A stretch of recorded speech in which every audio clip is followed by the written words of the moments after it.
네, 맞아요. 실질적으로 따님이 누리는 이 경제적 이익은 5억인데 특이하게도 5억에 대해서 다 세금을 매기는 게 아니라 2억에 대해서만 세금을 매기고 이러면 다들 혜택을 보고 있는 거 아닌가요? 네, 이렇게 이제 많이 하실 수 있고요. 하지만 또 지켜야 되는 게 뭐라고요? 뭘 지켜야 하죠? 어디서 냄새 나는 것 같지 않나요? 새는 돈 냄새를 맡아드리겠습니다. 복잡하고 어려운 세무 전문가를 찾아가자니 시간도 없고 수수료 비쌀까 봐 걱정되시죠? 현직 세무사가 직접 여러분의 고민을 해결해드립니다. 안녕하세요. 조선일보 머니의 세테크크크 진행을 맡은 이영지입니다. 세테크크크 절세해서 웃음 난다. 크크크. 네, 이런 뜻인데요. 오늘도 세무사님과 함께 이야기를 나눠보려고 합니다. 네, 안녕하세요. 안녕하세요. 네, 간단하게 소개 부탁드립니다. 네, 안녕하세요. 엄혜림 세무사입니다. 끝인가요? 네. 저희 오늘도 한번 세금에 대한 절세할 수 있는 방법에 대해서 알아보려고 하는데 오늘도 저희가 사연을 하나 받아봤어요. 네. 이 사연에 대해서 한번 이야기를 나눠보도록 할게요. 세테크크크 오늘 저희가 소개해드리는 사연은요. 실제 사연을 바탕으로 시청자분들의 이해를 돕기 위해서 재구성한 사연입니다. 한번 읽어보겠습니다. 안녕하세요. 60대인 저희 부부는 15년 전에 서울에 있는 25평 아파트를 3억 원에 사서 쭉 살다가 경기 양평에 단독주택을 새로 지어서 작년에 이사를 했습니다. 기존 아파트 현재 시가는 15억 원이고 보증금 7억 원에 전세를 두고 있는데요. 일시적 2주택자라서 기존 주택을 빨리 팔아야 하는 상황입니다. 고민하다가 33 딸에게 물려주려고 합니다. 왜냐하면 기존 집이 머지않아 재개발이 될 것 같아서 다른 사람에게 파느니 딸에게 주는 게 나을 것 같아서요. 딸은 지금 무주택자입니다. 근데 증여세 부담이 만만치 않을 것 같아요. 아직 딸이 증여세나 집값을 충당할 여유 자금은 부족해서 보증금을 끼고 10억 원 정도의 저가 양도하려고 하는데요. 이러면 실제로 딸이 제게 줘야 하는 돈은 3억 원이 맞을까요? 근데 또 고민인 게 최근에 저가 증여가 편법이라는 기사를 보게 됐습니다. 지나치게 낮은 금액으로 증여를 하면 안 된다는 것 같긴 한데 기사를 찾아봐도 뭔 소린지 잘 모르겠어서 사연을 보냅니다. 저가 양도 어떤 조건이 필요한 건지 알고 싶습니다. 라고 보내주셨습니다. 이 사연자분이 일시적 2주택자라고 하시네요. 저는 다주택자 이런 얘기는 들어봤어도 일시적 2주택자라는 건 또 뭔지 이런 상황이 어떤 건지 한번 짚어주시겠어요? 네, 이분이 예전에 이제 서울에 있던 집을 가지고 계시다가 경기도 양평에 작년에 새로 집을 지어서 새로 취득을 하셨어요. 이렇게 뭔가 집을 갈아타시는 그런 상황에서 발생하는 게 이제 일시적 2주택이라는 건데요. 이분은 이제 지금은 3년 내에 이 예전에 있는 서울에 있는 집을 파셔야 돼요. 작년에 새로운 집을 지었다고 하셨으니까 약 2년 정도의 시간이 지금 남으신 것 같아요. 이 2년 안에 서울에 있는 예전 집을 팔게 되면은 이제 비과세를 받으실 수 있을 것으로 보이는데 이 3년이 지나서 팔게 되면은 이제 비과세를 받으실 수 없는 거죠. 그럼 이 3년 내에 팔게 되면 2주택자였던 게 아니다. 계속 1주택자였던 것처럼 세금을 내는 거다라고 볼 수 있나요? 네, 맞아요. 정말 정확하게 이해를 하셨네요. 네, 그래서 이 비과세가 아니냐에 따라서 사실 세금 차이가 너무 커요. 그래서 양도소득세에서 이 사람들이 가장 많이 받아갈 수 있는 감면 혜택이 바로 이 비과세거든요. 제가 한번 대략적으로 한번 계산을 해봤는데 이분이 비과세면 세금을 내야 되는 세금이 600만 원밖에 안 돼요. 거의 안 낸다고 보시면 되는데 이 3년만 딱 지나서 하루라도 지나서 딱 팔시게 되면 세금이 3억 4,700만 원으로 늘어나게 됩니다. 근데 만약에 지금은 모두가 해지가 되었지만 다시 이 지역이 조정 대상 지역에 들어가게 된다라고 하면 현행세법상 이분이 2주택자가 되시게 되면 또 중과세율을 맞게 되거든요. 그렇게 되면 세금이 7억 8천입니다. 네, 그래서 600만 원에서 7억 8천까지 사실 이 레인지가 너무 크잖아요. 이렇기 때문에 이분은 이 3년 내에 한번 의사결정을 하셔야 되는 상황인 것 같아요. 조정 대상 지역이라는 것만으로도 지금 세금이 600만 원에서 거의 8억 가까이가 되는 거네요. 네, 15억에 파셨는데 거의 절반을 세금에 내실 수도 있게 되는 거죠. 세상에 투룸이라고 하면은 방 하나는 내 게 아닌 거네요. 네, 맞아요. 잘못하다 화장실까지 때려지게 생겼어요. 근데 이게 조정 대상 지역이라는 게 어떤 건가요? 이거 개발 투기 과열지구 이거랑 비슷한 건가요? 네, 국토교통부에서 이제 심의를 거쳐서 지정되는 지역인데 2017년에 전국적으로 막 부동산이 올랐잖아요. 그래서 그때부터 서울 하나하나 이제 조정 대상 지역으로 이제 지정이 됐었어요. 그런데 이제 올해 초에 이제 전국적으로 특히 서울까지 대부분의 지역이 이 조정 대상 지역에서 해제가 되어서 현재는 서울에 있는 4개 구에만 조정 대상 지역으로 남아 있어요. 아, 서울, 서초, 강남, 송파, 용산. 어떻게 보면은 좀 모두 다 사고 싶어하는 그런 그렇죠. 여기 다 지역에 있는. 부촌 아닙니까? 부촌. 네, 맞습니다. 그래서 만약에 이 서울에 있는 집이 이 지역에 있으시다면 또 저희가 내년 5월 9일까지는 한시적 중과 유예라고 해서 이 중과세율이 배제되고 있는데 이게 더 길어지지 않게 된다면 이분이 내야 될 세금이 거의 8억에 육박하게 되는 거죠. 아, 너무 아깝겠네요. 이런 분 같은 경우는 정말 상담이 정말 절실하실 것 같아요. 네, 그렇기 때문에 저희도 이제 5월 9일이 얼마 남지 않았잖아요. 그래서 올해 이제 얼마 남지 않는 시점이기 때문에 연말에는 계속 이 부분에 대해 상담이 많이 들어오고 있습니다. 그렇군요. 네. 이게 이분의 그 사연 내용을 보니까 증여세를 내지 않을 수 있는 방법으로 이제 매매 형태를 취하려고 하신 것 같아요.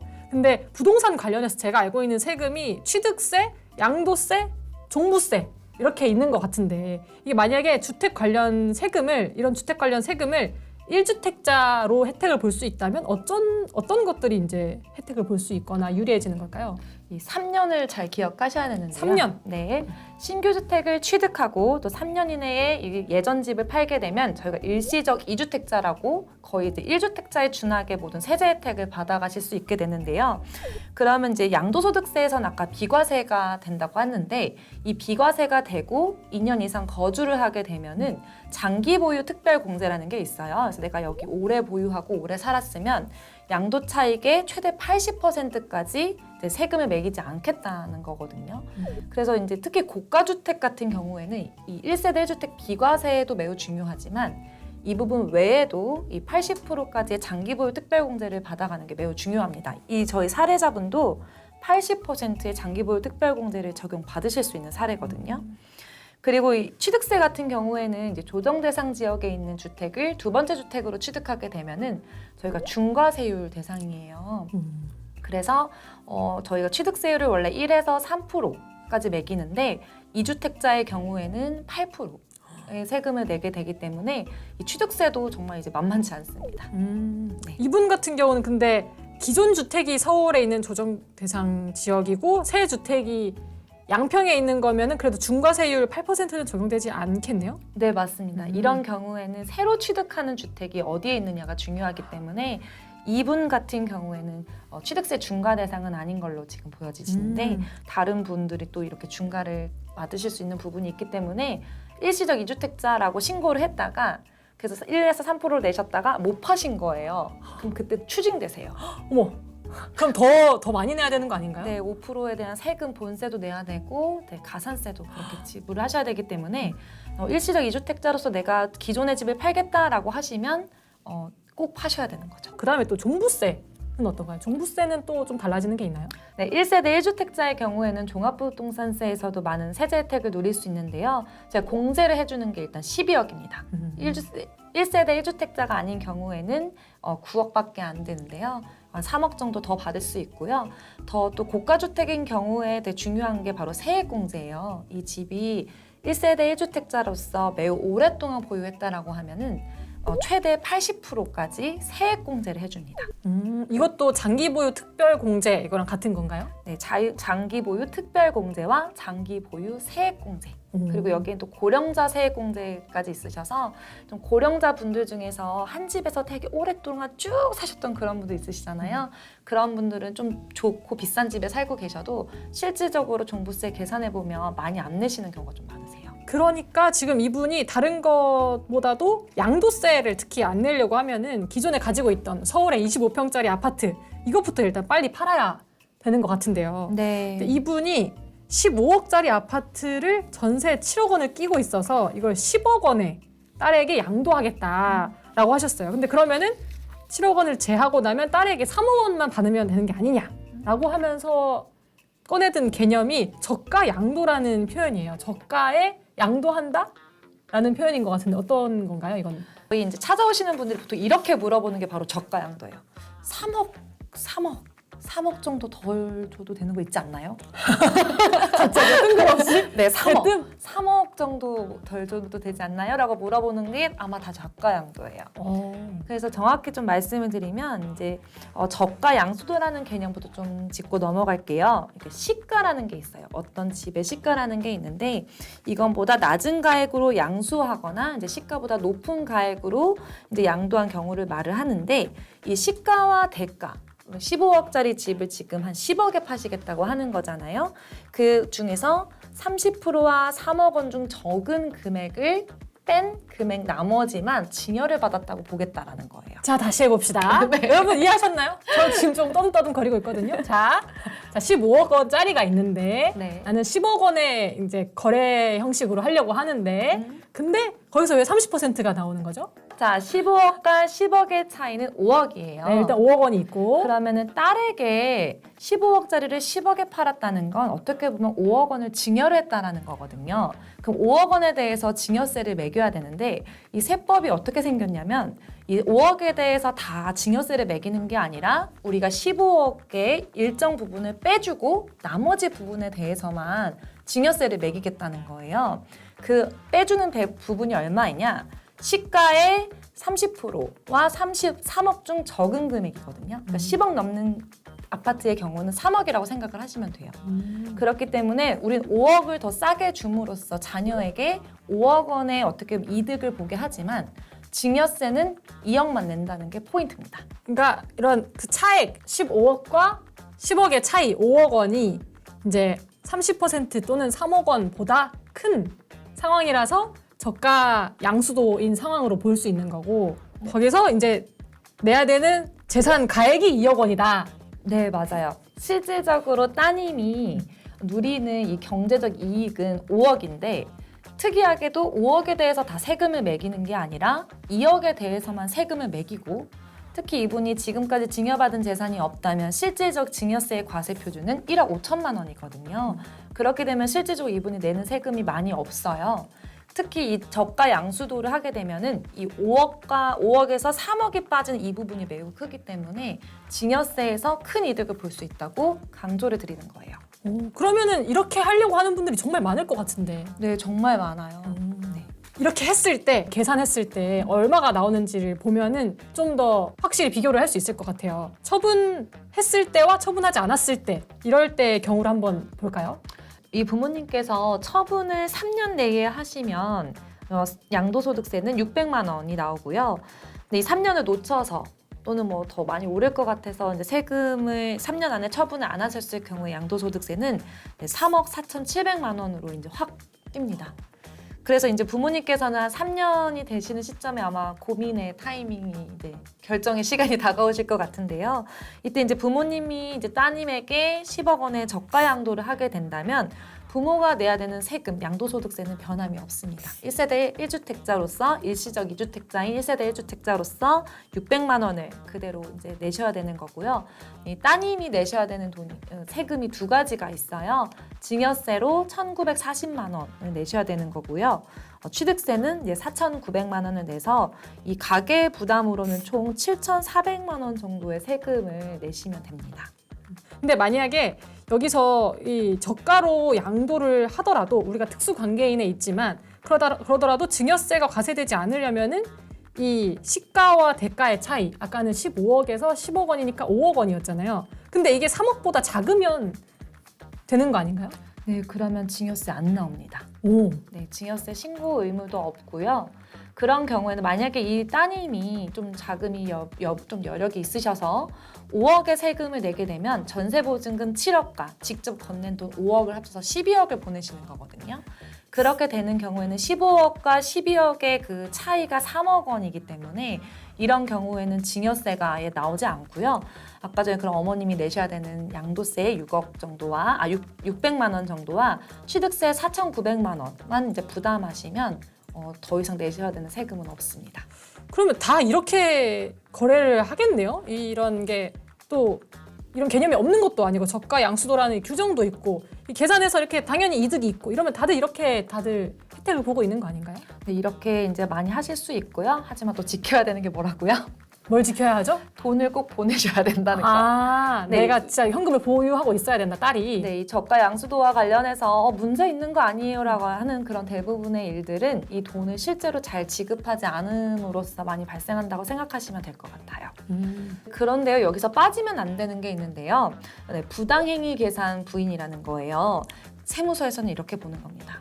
너가 아무리 계약서를 12억 개로 썼도 나는 너가 15억에 판 걸로 볼고 넌 세금 15억에 판 거만큼 양도 차익이 있다고 보고 세금을 내. 라고 보는 거예요. 너 꼼수 쓴 거 다 안다? 이런 느낌이네요. 증여세 못 받은 서름을 양도세로 푼다 이렇게 생각해 주시면 될 것 같습니다. 그래서 증여세는 과세가 안 되는데 양도세는 나온다는 거죠? 네, 맞아요. 이분이 양도세를 피하실 수는 없어요. 원래 내셔야 됐던 양도세인 600만 원은 제3자에게 파시나 딸에게 파나 얼마에 파시든 이 600만 원은 내셔야 된다라는 건데요. 이때 아까 전에 말씀드렸던 게 부당행위 계산 부인이에요. 양도세의 이제 부당행위 계산 규정은 이제 시가와 거래가액의 차이가 이제 시가의 5%만 넘으면 적용된다라는 건데 이 시가가 15억이라고 보여진다면 5%인 7,500만 원을 넘어가면은 이제 원래의 그 시세인 15억 원에 거래된 것으로 보겠다라는 거거든요. 이 딸과 이 어머님이 지금 3억 원의 그 차액이 지금 발생한 상황이기 때문에 이 경우에는 이제 부당행위 계산 부인이 적용이 되어서 12억이 아닌 15억 원에 양도한 것으로 이제 처리가 된다고 생각하시면 될 것 같아요. 아무래도 저가 양도 고민하시게 되면 같이 많이 물어보는 질문이에요. 아마 비교군이 있으셔야 되니까. 네, 7억 채무분을 이제 승계받으면서 우리가 증여를 하는 것을 저희가 부담부 증여라고 많이 표현을 하는데요. 이 부담부 증여를 하게 된다면 일단 어머님도 동일하게 양도세를 내긴 해야 됩니다. 이 채무분만큼 어머님이 딸에게 팔았다고 보기 때문에 이 부분에 대한 양도세가 189만 원 정도 나오고요. 따님은 이 공짜로 받은 한 8억 원에 대한 세금을 증여세를 내야 되기 때문에 이게 한 1억 6천만 원 정도 세금을 내야 되고요. 취득세는 이 7억 부분에 대해서는 유상취득 그리고 무상 부분에 대해서는 여기서는 그냥 제가 4%를 적용해서 약 세금이 한 5,400만 원 정도 나온다고 생각을 하시면 될 것 같아요. 그러면 총 한 2억 1,500만 원 정도 세금이 나오게 됩니다. 그렇게 되면 아까 전에 우리가 12억 원의 거래를 했을 때 내야 되는 세금보다는 정말 많은 세금을 내시는 거죠. 오, 그러네요. 근데 여기서 채무라고 말하는 게 전세 보증금을 말하는 건가요? 네, 전세 보증금도 이제 부담부 증여에서 인정하는 채무이기 때문에 이 부분에 대한 채무를 저희 빼고 나머지 부분에 대해서만 증여세를 매긴다라고 생각하시면 돼요. 이 부담부 증여를 하는 경우에는 이 부분은 제외하고 나머지 부분에 대해서 세금을 매긴다. 증여세를 매긴다. 증여세를 매긴다. 네. 세금 너무 많네요, 정말. 이게 특수관계인이라고 말씀을 하셨는데 특수관계인의 범위를 어디까지 볼 수 있을까요? 아들, 딸 정도로만 보면 너무 적은 것 같은데. 네, 맞아요. 원래 이 우리나라는 좀 대가족 사회였다 보니까 이 특수관계인의 범위가 좀 넓었어요. 6촌 이내의 혈족, 4촌 이내의 인척. 한번 그려보시겠어요? 어디까지 제가. 육촌 아재를 제가 본 적이 네, 그래서 이게 사실 핵가족 사회에서 내가 모르는 사람과 이렇게 하는 게 말이 되냐 이런 것과 다 특수관계이냐고 해서 올해 이게 법이 좀 개정이 됐어요. 그래서 이제 4촌 이내의 혈족, 3촌 이내의 인척으로 이제 개정이 됐거든요. 그래서 최근에 이 특수관계인의 이제 범위에서 좀 빠지는 범위 내에서 저희가 좀 이 양도세의 부당행위 계산 부인이 좀 적용되지 않도록 해가지고 좀 거래를 좀 하도록 도와드린 적이 좀 있어요. 아, 그렇게 따지면 한 4촌 이내의 혈족 정도, 4촌 혈족 정도는 이제 특수관계인으로 안 보니까 이런 거는 또 이걸 벗어날 수 있는 거네요. 네, 4촌 이내의 혈족이라면 사촌의 배우자? 네, 라고 생각하시면 될 것 같아요. 이분 같은 경우는 그러면은 결론적으로 세금을 최소화하려면 어떻게 해야 되는 걸까요? 만약에 따님께서 충분한 자금 여력이 있으시다라고 한다면 부담부 증여보다는 저가 양도를 좀 추천드릴 것 같아요. 왜냐하면 아무래도 국가에 한 1억 6천 내느니 이 돈을 좀 어머님께 드리면 부모님께서 뭐 생활자금으로도 쓰실 수 있잖아요. 집도 주셨는데. 그렇기 때문에 저는 좀 그런 부분에 대해서 좀 좀 추천을 드릴 것 같고요. 만약에 자녀분께서 뭐 부모님께 드릴 자금이 전혀 없다라고 한다면 사실 저가 양도를 할 수가 없어요. 그렇기 때문에 그럴 때는 눈물을 머금고 부담부 증여를 하시거나 아니면 부모님께서 아예 제3자에게 매도하시는 것을 추천드릴 것 같아요. 결국에는 이제 딸이 그러니까 이걸 물려받을 사람이 자금이 얼마나 확보가 되느냐. 네. 이게 관건이겠네요. 네, 맞습니다. 만약 대출을 끌어다가 한다고 하면은 어떨까요? 그렇게 해도 정말 가능합니다. 그래서 그게 더 유리할 수도 있나요? 그렇죠. 이 집이 만약에 나중에 따님께서 이 집을 한 3, 4년 뒤에 재개발이 된 다음에 살려고 한다면 15억, 12억으로 사실 수 없는 집이 되어 있을 거예요. 그래서 그런 거를 좀 기회비용 같은 것도 고려를 하신다면은 지금 조금 무리하셔서 만약에 대출을 받으실 수 있다면 그 대출을 받아서 부모님께 양도대금을 제대로 치러드리고 이 집을 저가 양수도로 이제 가져오시는 게 조금 더 유리하실 것 같아요. 세테크크크 이렇게 저희와 함께 이야기를 나눠봤으니까 좀 더 머릿속이 명쾌해지셨을 것 같아요. 근데 오늘 이렇게 좀 거의 제 기준에서는 거의 역대급 사연을 만난 느낌이거든요. 오늘 되게 열심히 공부하고 가는 그런 느낌인데 오늘 복잡하다고 느끼실 저와 비슷한 이걸 보고 계실 분들을 위해서 오늘 얘기한 거에 대해서 좀 핵심 포인트만 간략하게 짚어주신다면 어떤 게 있을까요? 네, 저가 양도는 일단 기본적으로 양도입니다. 매매로서 접근을 하셔야 될 것 같아요. 근데 이 매매할 집이 있는데 이 집이 너무 아까워서 이 부모님이 자녀에게 이 부를 이전하실 의지가 있다면 그때 이제 저가 양도를 생각을 해보시면 될 것 같아요. 특히 이 부모님이 가진 집이 비과세가 되는 괜찮은 집이라면은 특히 저가 양도를 추천드리고 여기서 가장 중요한 거는 이 자녀분께서 이 양도대금을 치를 어느 정도의 능력이 있으시냐 이것이 저희 키포인트라고 생각이 듭니다. 이게 방금도 얘기하셨지만 그런 뭔가 비과세가 되는 괜찮은 주택 뭐 이게 그 어느 지역에 있느냐 그리고 이분이 얼마나 오래 사셨느냐 이분의 나이가 얼마냐 따라서 또 이게 저희가 처음부터 다시 다 계산을 해야 되는 거잖아요. 네, 그러니까 뭔가 애매하다 싶으시면은 전문가를 찾아가서 오늘은 이제 이 분에 대한 경우의 수만 따져봤기 때문에 또 다양한 그런 케이스가 있을 수 있기 때문에 정말 헷갈린다 싶으면은 전문가 찾아가기 좀 그렇다 싶으면 사연을 보내시면 되겠습니다. 네. 그럼 오늘 또 저희와 이렇게 한번 얘기 나눠봤는데 어떠셨어요 오늘? 오늘 저도 새로운 부담부 증여와 저가 양도에 대해서 다시 한번 공부하면서 정리하는 시간이 됐던 것 같고요.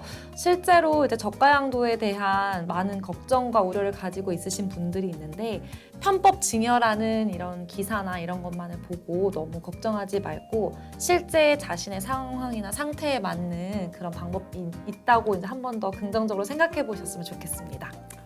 너무 좋은 것 같아요. 너무 확 와닿아요. 너무 감사합니다. 무서워하지 마시고 찾아오세요. 분명히 방법이 있습니다. 네. 절세에서 크크크 웃은 남자 세테크크크. 네, 오늘 세테크크는 여기까지 해보도록 하겠습니다. 감사합니다. 감사합니다.